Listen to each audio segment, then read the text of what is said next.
Hello. हमारा आज का टॉपिक है प्रिंसिपल्स ऑफ ट्रीटमेंट। ट्रीटमेंट कैसे होता है, यानी कि इलाज कैसे होता है। अब इलाज करने से पहले आपको पता होना चाहिए कि डिज़ीज़ क्यों होती है, कोई भी डिज़ीज़ क्यों होती है।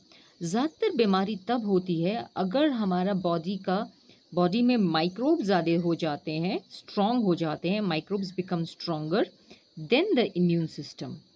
हमारे बॉडी के इम्यून सिस्टम से माइक्रोब ज़्यादा स्ट्रॉन्ग हो जाते हैं तो हमें बीमारी हो जाती है, क्योंकि बैक्टीरिया हमें डैमेज करते हैं और इम्यून सिस्टम हमें प्रोटेक्ट करता है। What is immune system? Immune system होता क्या है?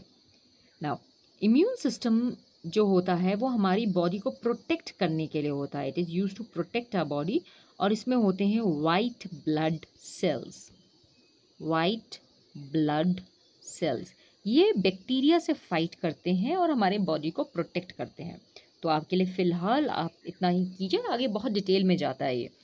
सो but basically white blood cell आपके बॉडी के बैक्टीरिया से फाइट करेंगे और आपको प्रोटेक्ट करेंगे। लेकिन अगर बैक्टीरिया स्ट्रॉन्ग है या वायरस बहुत ज़्यादा स्ट्रॉन्ग है तो वो क्या करते हैं, वो इम्यून सिस्टम को हरा देते हैं। अगर इम्यून सिस्टम हार जाते हैं, वाइट ब्लड सेल मर जाते हैं, तो हमारी बॉडी में बैक्टीरिया बहुत ज़्यादा हो जाते हैं, जिसके वजह से हमें बीमारी होती है। बीमारी हो गई है इसका पता चलता है हमें या तो साइन से या सिम्टम से। हमने डिस्कस किया था साइन एंड सिम्टम्स। इसको हम डायग्नोसिस भी कहते हैं, ये डॉक्टर्स करते हैं कि बीमारी हुई है। इसका इसका इसका इसका इसका सबूत क्या है? डायग्नोसिस की बीमारी का सबूत तो साइन होता है, जैसे कि एक्सरे लेना या ब्लड टेस्ट लेना, ये डॉक्टर्स चेक करते हैं।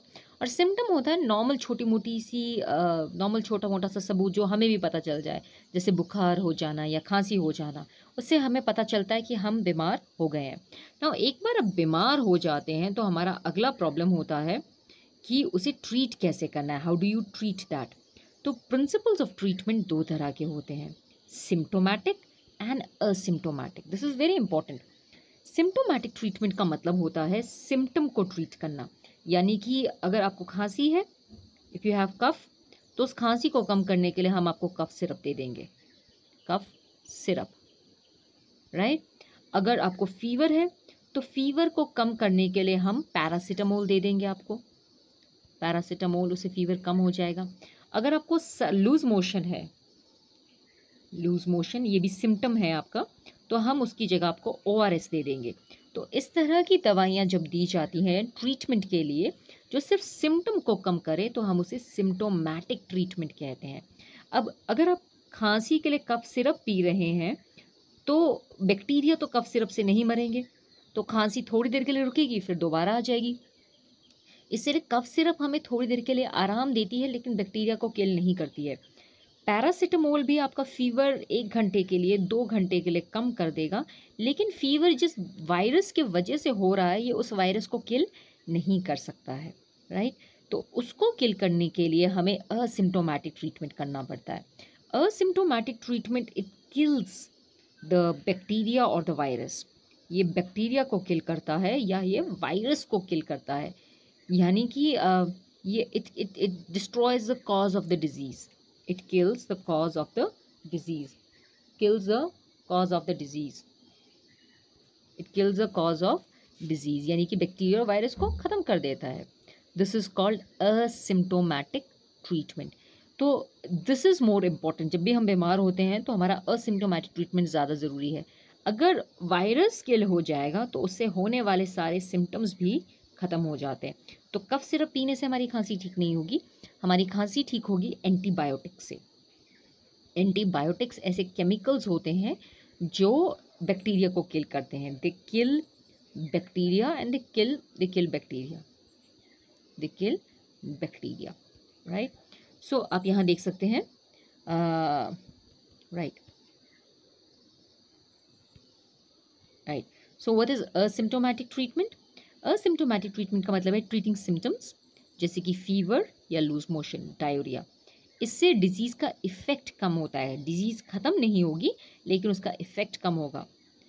इसके लिए मेडिसिन जो होती हैं वो बहुत चीप होती हैं, जैसे कि पैरासीटामोल, कफ सिरप। पैरासीटामोल 10 रुपये की आ जाएगी, कफ सिरप 30-40 रुपीज़ की आ जाएगी। ज़्यादातर असिम्प्टोमेटिक ट्रीटमेंट में हम बेड रेस्ट करते हैं, यानी कि आराम करते हैं, ताकि हमारा इम्यून सिस्टम खुद बैक्टीरिया से फाइट करे। हमारा इम्यून सिस्टम फाइट करता है, ज़्यादातर हमारा इम्यून सिस्टम काफ़ी स्ट्रांग होता है और वो बैक्टीरिया से फाइट करता है। हम उसकी हेल्प करने के लिए कभी कभी एंटीबायोटिक दे देते हैं, बट अगर आप रेस्ट करेंगे तो आपका इम्यून सिस्टम आप खुद ही बैक्टीरिया से फाइट करता है। It allow the immune system to kill the microbes, पहली इंपॉर्टेंट चीज़। ना, अगर हम दूसरी इंपॉर्टेंट चीज़ को देखें, asymptomatic treatment, it it it treats the cause of the symptom.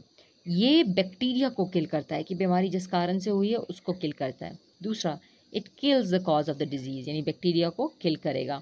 इसकी दवाइयाँ थोड़ी महंगी होती हैं, एक्सपेंसिव एंटीबायोटिक होती हैं, लाइक 100 रुपीज़ की, 300 रुपीज़ की, 100 से ज़्यादातर एक्सपेंसिव ही होती हैं, जैसे कि पेनिसिलिन, एमॉक्सिसिलिन, टेट्रासिसिलिन, ये एंटीबायोटिक्स होती हैं।